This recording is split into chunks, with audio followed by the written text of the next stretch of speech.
The Arizona Cardinals face off against the Washington Commanders in Week 1. And here on Ref the District, we have the Bleav in Cardinals team for a game preview. Let's go.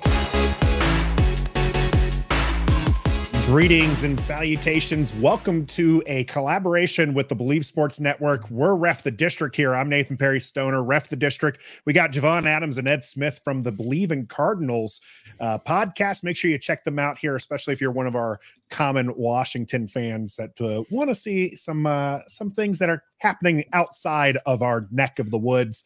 Gentlemen, we appreciate you jumping on here with us today. Yes, Thanks for having us. So the first thing I want to ask you too is Washington seems to be pretty exciting right now. New owner, you've got Eric Bieniemy, new, young QB. So we seem to be on the rise. Arizona nationally, though, looks like they're trying to tank. Can you guys maybe convince us that that's not the case? Like they're not trying to, put this one in the tank for Caleb Williams? No, I can't, and I guess that's it for us. So we'll see y'all later because we have no confidence that they are not trying to tank. It's definitely going to be a long season out here. We've actually tried to not use the T word, as we call it, and it's so obvious the way they've kind of not retooled this team. They've totally demolished it, and the start was in the offseason. Actually, when we started not re-signing any of our free agents, and then we got to the point where we were signing no names on 1- and 2-year contracts, and then we did our thing in the draft, tried to fill a couple holes, and then we got to training camp, and it was a total dump. I mean, they have literally just broken this thing down. Javon and I have talked. It's one of those instances where they're not trying to remodel the kitchen or bathroom. They have blown the entire house up, and we're starting from scratch out here. No ifs, ands, or buts. But, we'll try to stay away from that T word all year, even as we ship anybody who's any quarterback experience out here. We're going to go ahead and go with those two dudes who have literally 2 games between them as starting quarterbacks, but we're not tanking out here. Oh, I did use the word. I'm sorry. Oh, you just used it. Got a dollar in the jar. Dollar in the jar for that. If I can jump in just for a second, because Ed and I, we don't do it on purpose, but we typically agree on a lot of things. But here's the thing that I think it's something to take note of. When you're an owner of a team, such as Bidwill is, he has to pay Cliff Kingsbury, who is not here, that he has to pay $20+ million to. He has to, whatever they worked out for the settlement for Keim, and then you think of the coaching staff and whatever contracts that they had to pay out there. I'm thinking that he was probably thinking, man, I'm looking at how much I got to pay out. I know that there's no salary cap on what I pay coaches, but if we got to pay a coach a lot of money coming in and we got to still pay these other guys, let's tear this thing down. I want to pay as little as possible for as long as we can be able to until it really, really hurts. And then let's try to build this thing up. And that's why I think, because I wouldn't believe that a GM coming into a new opportunity, such as Austin Fort is, would want to tear everything down in this way to build it up like this. Because he'll probably be able to see it. Ed and I agree on this. He'll probably be able to see the next good Cardinals team, but I doubt that Gannon will, just because get that hand around the shoulder and say, man, we thank you for getting us through the tough times. You weren't whelmed by that speech he had. Did you not take the bus there, Javon? I mean, what's going on with the Gannon and that kind of He's not on the bus. The videographers did a poor job of trying to put together that soundbite, because the show itself was better than that, but that was terrible. Talk about a bad first impression. And that's the impression we get being on the outside. We don't see all that stuff going on the inside. All we do is see the viral clip that goes viral, and we all just laugh at how this organization is being portrayed, which is different for us because we used to be the one that was laughed at, and hopefully not anymore. Right. But I kind of wonder what you guys think. You cover the team, so you kind of can't help but be a fan of the team. How do you feel as fans that you're watching this team knowing you got no shot, knowing you're in the T word for the rest of the year? Yeah, how do you feel as fans about it?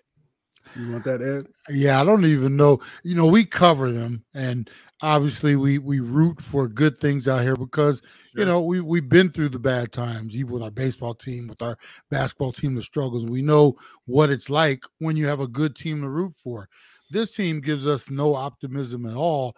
And as far as, like rooting for them, we can root for particular players. The big thing for us is we know they're going to be entertaining, if nothing else, because it is going to be a dumpster fire. We're never going to not have anything to talk about out here. But on the flip side, that's the bad part, because we don't, they'll try to spin it to the fans, because as a former player, I can only imagine they're in the locker room trying to tell these guys or sell them that, yes, every team starts out 0-0, and look what the Lions did last night. We can be that team. And I'm here to tell you, no, they cannot, because we'd have no talent. We got first-year I mean, you talk about stacking the chips against us between, our franchise quarterbacks down, rookie head coach. They stripped the roster. Just, it's just on and on and on. And it's just going to make it a frustrating year. But, we'll always have something to talk about with Bleav in the Cardinals, even if we don't believe in what they're doing. Here's an interesting thing here, and this is I guess this would be the best way to encapsulate this, is that Cliff Kingsbury at one point in time, and you guys can Google it and find this, is that he had one of the things that he was proud about was that he wanted to give the players social media breaks. And I remember listening. I was listening just a couple of weeks ago on the the local show here. And I thought, I forgot about that. He wanted to have social media breaks because, they're older. I mean, because they're this new generation, and therefore they need that time to be able to recalibrate and see what's going on in social media.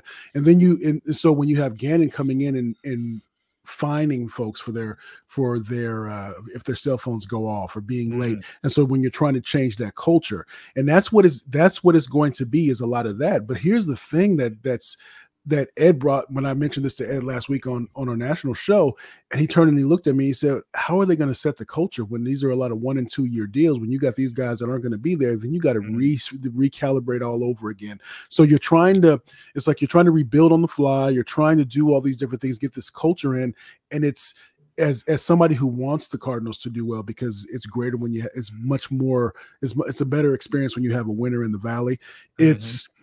I don't know how quickly they're going to get this thing turned around, because the last thing that what Jerry Jones is famous for saying, I don't care if you hate the Cowboys or love the Cowboys, I just don't want you to feel indifferent about the Cowboys, meaning I don't want apathy.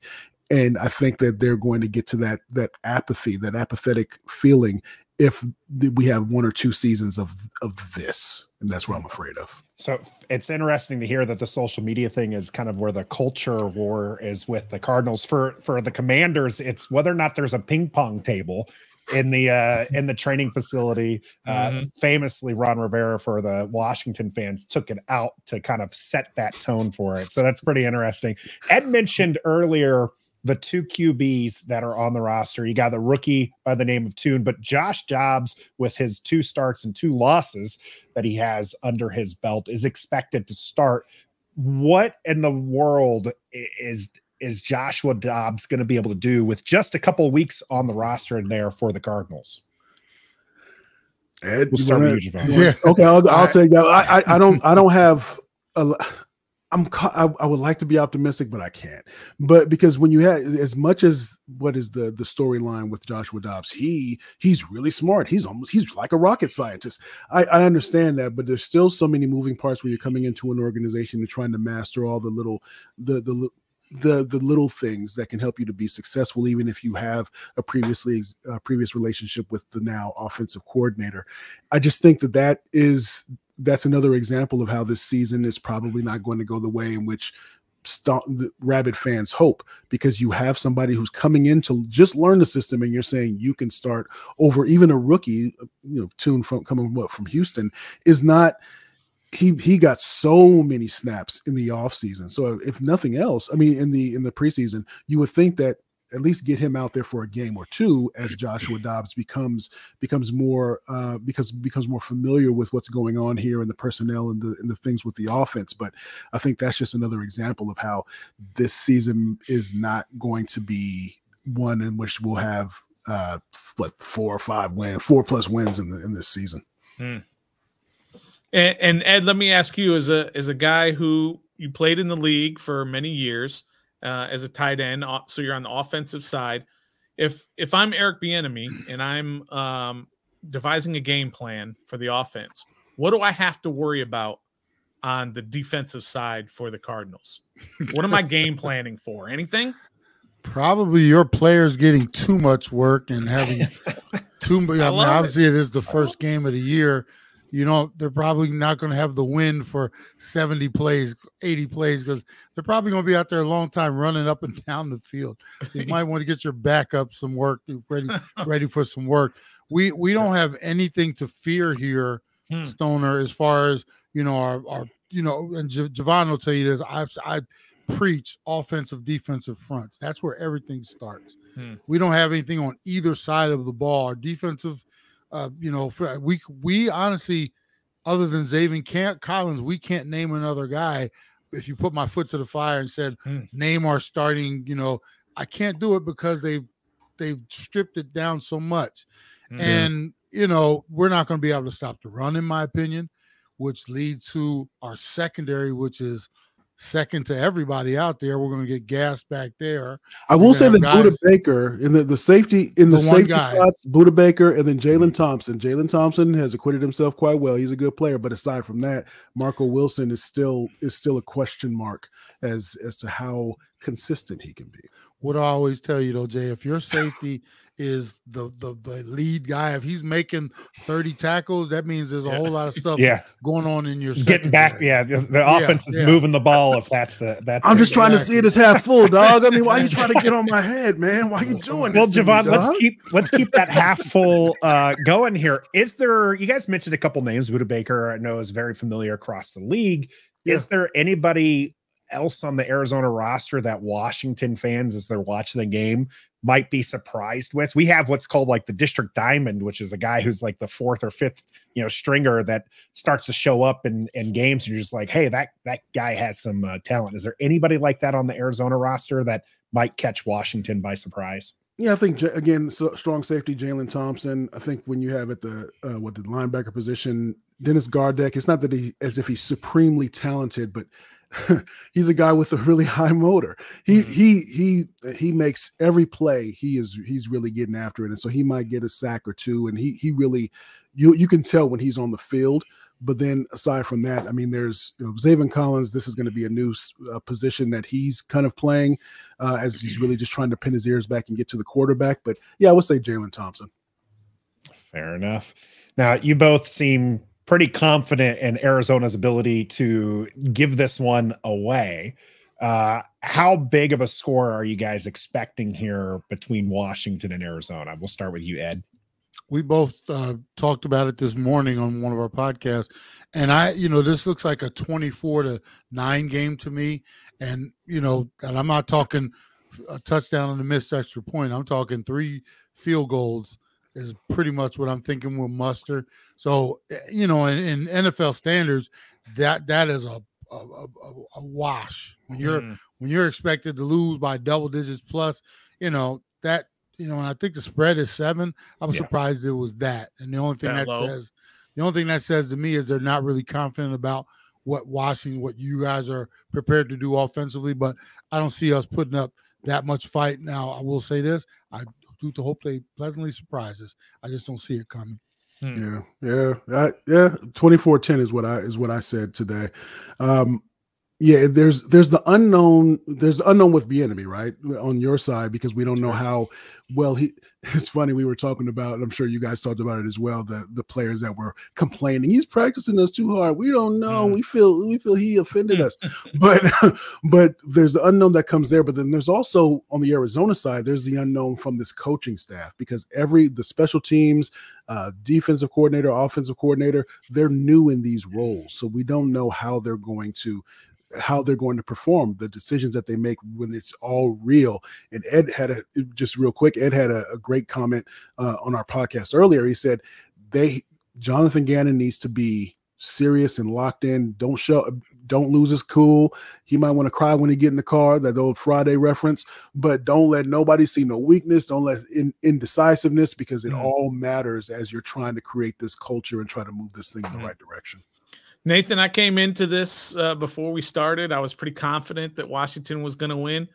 I might go liquidate my 401k and put it on Washington now, because this inside look that they're giving us is even worse for them or better for us than I thought. So I might change my prediction, which was 24-15.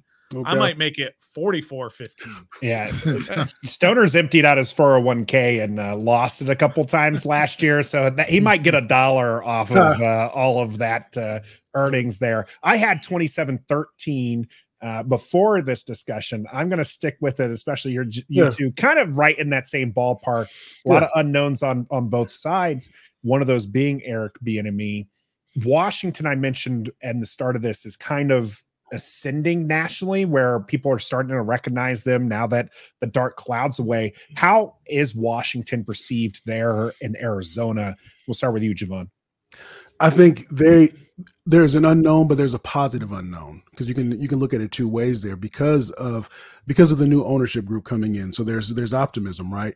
And I was talking to Ed that just because Magic Johnson is in that ownership group doesn't mean that Magic Johnson is going to try to give you hugs. He's a ruthless dude. He smile on your face, and he's ruthless. But Eric Bieniemy, that there's great level of expectation. There's high expectation, because you don't know if it was just being in Kansas City that made him that helped to get that higher level of awareness for him. But I think there's positive things, but your quarterback, there's still the unknown there. That's one of the question marks. But I think that you have much more of the pieces in place than we do in Arizona, and I think that's the common perception. Ed, how about you? What are you thinking about Washington? Same thing. You guys are a stock that's rising. And I was driving this morning, and, we hear things out here. I didn't realize you guys had 4 first-rounders on your defensive front. And absolutely. that goes to show, one, that, somebody's paying attention and doing some of the right things out there. Also with your quarterback, I've heard not bad things about him. And that's a good thing, if you ask me, when you're talking about these young quarterbacks. When some of them have heard, well, he's not there yet. He's a little over his skis. It sounds like you guys have found a guy that you at least want to invest something in, and that could lead you in the right direction. And I said to Jay earlier today, you guys have the perfect first opponent to help build your confidence. I'm not saying that in a joking way either. No, you're not. Right? This Cardinals team is going to struggle. And we brought up the coaching staff. They're going to struggle in every facet.